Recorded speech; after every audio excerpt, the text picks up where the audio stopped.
हर कहानी कुछ कहती है। आइए सुनते हैं आज की कहानी क्या कहती है। सच्ची शिक्षा।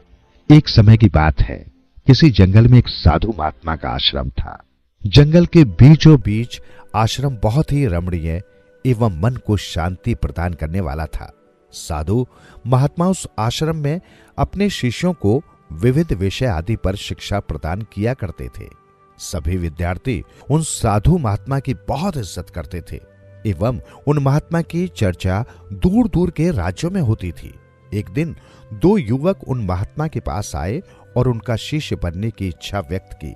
युवक अच्छे कुल और परिवार से थे और वो दोनों भी उन महात्मा की चर्चा सुनकर उनसे शिक्षा प्राप्त करने हेतु आश्रम पहुंचे थे।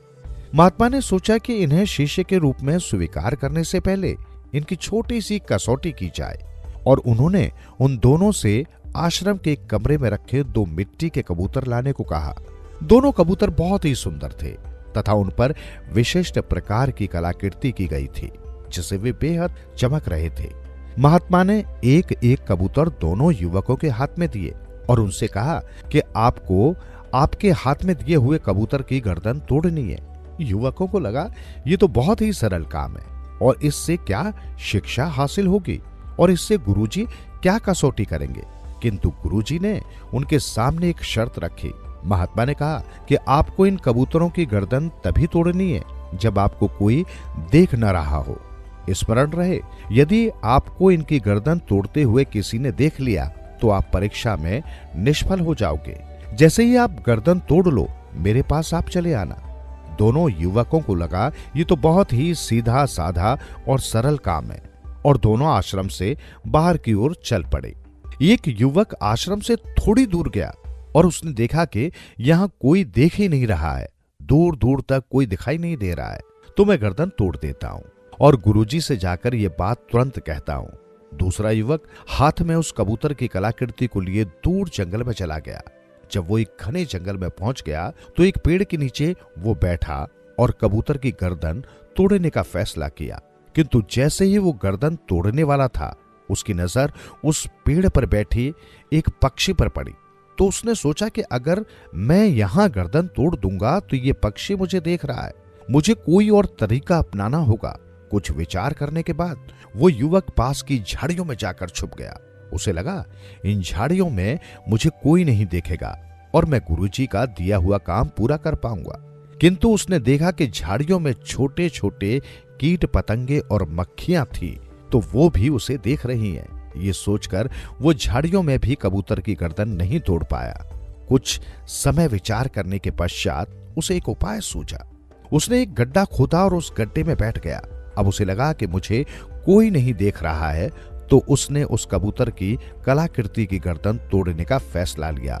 किंतु उसे एक विचार आया कि अगर मैं इस कलाकृति की गर्दन तोड़ दूंगा तो इस कलाकृति में जो आंखें बनी हैं वो मुझे देख रही हैं। और यही सोचकर उसने उस कलाकृति पर एक कपड़ा डाल दिया और जैसे ही वो उसकी गर्दन तोड़ने को हुआ, उसे ख्याल आया कि मेरी आंखें तो मुझे देख रही हैं इस कबूतर की गर्दन तोड़ते हुए, तो उसने अपनी आंखें बंद कर ली।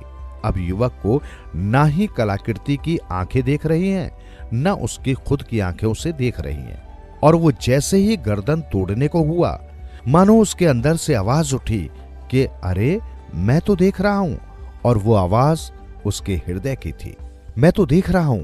अब वो युवक पूर्णतः समझ गया कि गुरुजी की कसौटी किस शिक्षा की तरफ इशारा कर रही है।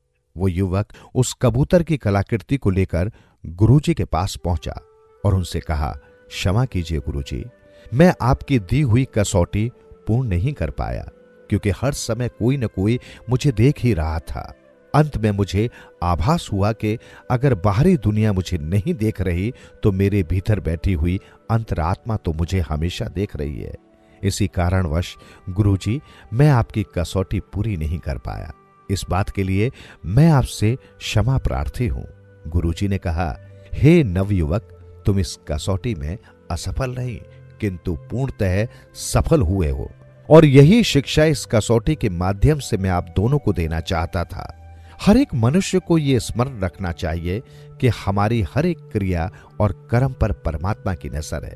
कोई भी कार्य उस अपार शक्ति से छुपा हुआ नहीं है। इसलिए कोई भी कार्य अगर इस बात को ध्यान में रख कर किया जाएगा तो अनुचित कार्य करने से पहले हमारे कदम स्वयं रुक जाएंगे।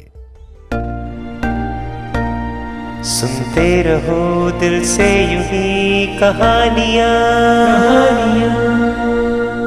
कहानियां आपकी, हमारी और सबकी, जो दिलों को छू लेती है। सुनते रहें कहानियां।